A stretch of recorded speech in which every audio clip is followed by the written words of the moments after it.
Hey y'all, tonight is probably one of the last nights that I'll be able to use my telescope to image one of the winter celestial objects because we're now in March, spring is around the corner, and that means a lot of the winter objects will quickly disappear from my night sky.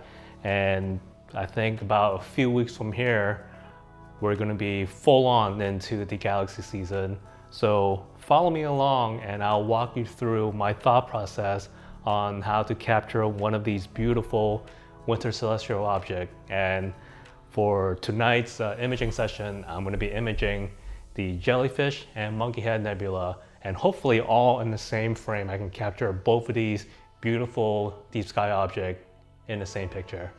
Hope it works out.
So I want to talk a little about how I am going to image the Jellyfish and Monkey Head Nebula tonight. First of all, the location of the jellyfish is kind of sort of in the middle of nowhere in terms of, the constellations are concerned, but it is closest to the constellation Gemini. So I'm going to say that you can find the Jellyfish Nebula around the constellation Gemini. And the both the Jellyfish and the Monkey Head Nebula, they're both considered as emission nebulae. So therefore, they're going to have a lot of hydrogen alpha signal coming through. And as a bonus, if I'm correct, the Monkey Head Nebula will have a decent amount of oxygen signal in the center of it. So I think in order for me to faithfully capture both the Jellyfish and the Monkey Head Nebula, I'm going to be using the Optilon L Extreme filter that will help me capture a lot of the hydrogen alpha signal and oxygen 3 signal. And I think tonight,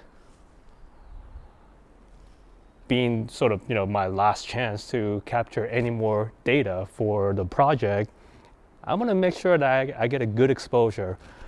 Typically for my Canon 60D, because it is an uncooled camera, the sensor performance is not great once it starts to get warm. So me personally, I don't think I want to expose any longer than 5 minutes. So for tonight's setting, I'm going to be using exposure of about 5 minutes, and I think ISO 3200, which is pretty high, but when you're using a narrowband filter such as the Optilon L Extreme, there's not a lot of light coming through the filter, so you really do need to make your sensor as sensitive as possible without the entire picture becoming noise. I tested it in my experience.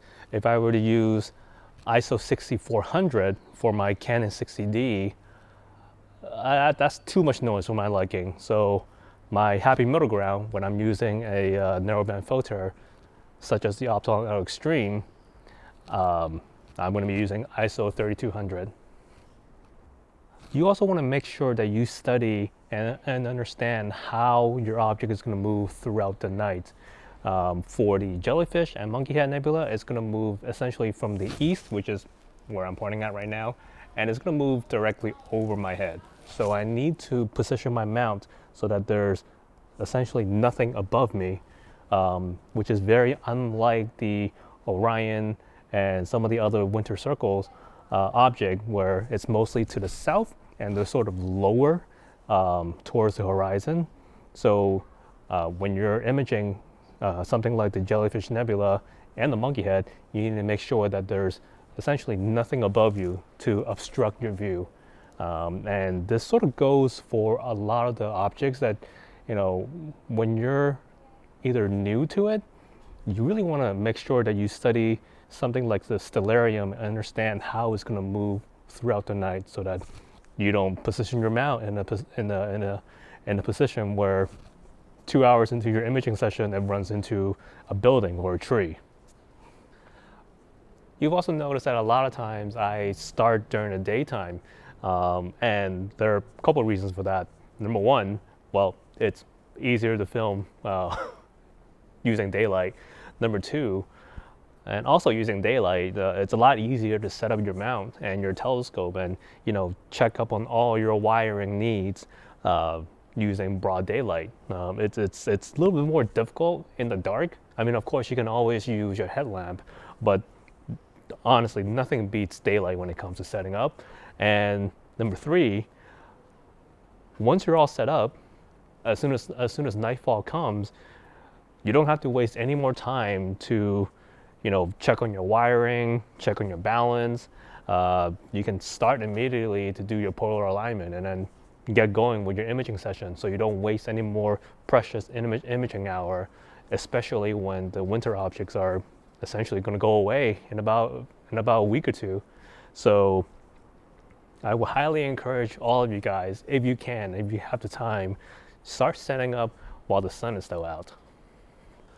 So in order to fit both the Jellyfish Nebula and the Monkey Head Nebula all in the same frame, I need to make sure that my imaging area is relatively large. So that's why I'm using a APS-C sensor size from my Canon 60D. And also I'm going to be pairing that with the Radian 61 with 275 millimeters of focal length.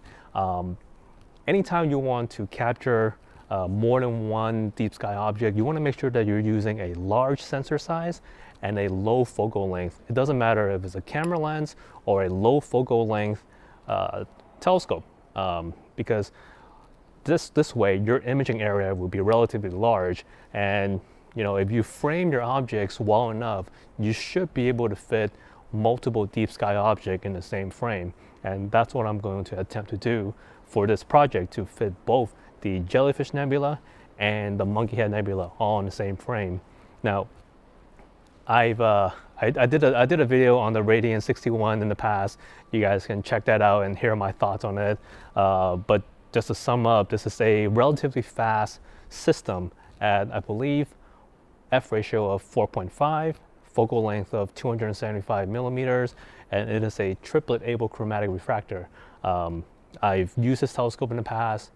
I don't really have an issue with the imaging quality, especially when I'm using narrowband filters. But if you want to hear more about my thoughts on the Radian 61, check out the video that I did for it and my review and my first impression of it. If I remember, then I'll put a link in the description for you guys.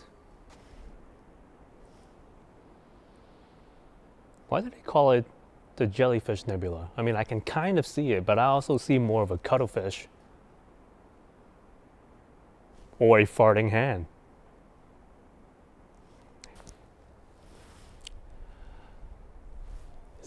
It's getting dark pretty soon. I can see the moon is setting to the west. I can see Orion straight up in front of me, and it's going to set in about, well, it's going to set in about 5 hours, but it's going to set behind my neighbor's roof in about 2 hours. So that just tells me that winter season is pretty much over for me.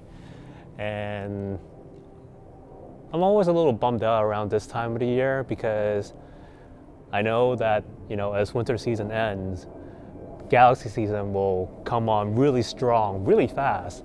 I think basically as soon as we're in April, it's full on galaxy season. And galaxy season is pretty difficult for me and potentially a lot of people because galaxies are really tiny and you need a lot of focal length to really do galaxy justice. I think you need probably at least 1,000 millimeters of focal length to do it justice because they're just so tiny in the night sky.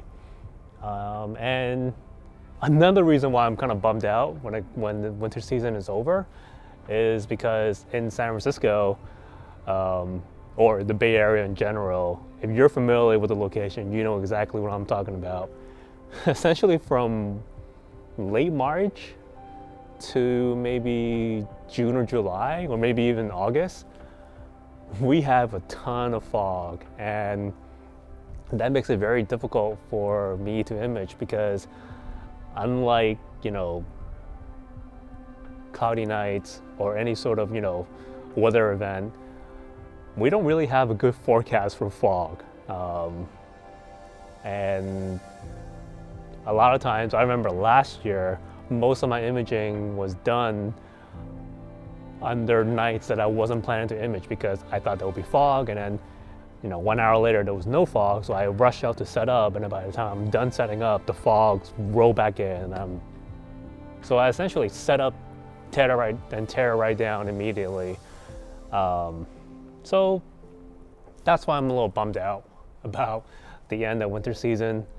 But hey, that's astrophotography for you, right? For some people, there's always, problems or, issues with their equipment. When it comes to the galaxy season, for me, it's both the equipment, the lack of focal length, and unforecast fog rolling in every single night.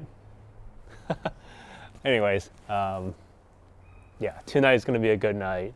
I'm really glad I had this. I sort of, my last night out for a winter object. I think it's going to be great. Hey everyone, I'm back inside. I don't know why I pointed outside when I said I'm back inside. Okay, well, let's start over, and here we go. Hey everyone, I'm back inside. My camera's firing away outside at the Jellyfish and Monkey Head Nebula, and I'm hoping that if all the images from tonight are going to be good, then I can combine them from another night, and that will, again, I'm hoping that it will bring me up to my total integration time of about 4 hours or more. If I can achieve that, then I should have a pretty decent image for you guys to see at the very end. But enough about that. I wanna sum up my winter season, and I'm gonna sum it up by telling you guys that I'm gonna go on a short break away from astrophotography. I think that's a pretty good indication of how my winter season was. But all joking aside, it was tough, it was brutal, it was frustrating, but I learned a lot. I learned a lot when it comes to problem solving, and that's going to help me in the long run. And I'm hoping that is similar case for you. If you're able to spend a lot of time under the night sky to problem solve and do some self-discovery. So with that being said, I want to hear about your winter season, whether it was a good one, a bad one, a frustrating one, and if you have any breakthroughs in your astrophotography journey. I love to hear about that. So if you have the time, please comment below and tell me about your winter season. I'd love to hear more about it. And I also want to hear if you're looking forward to the upcoming galaxy season. And well, with that being said, I'm gonna go on a short break, but I'll be back in about a week or two with more videos about astrophotography. And until I see you guys again, take care of yourselves. I wish you all to continue to have good health, and clear skies, everyone. Take care. I'll see you guys soon. Bye.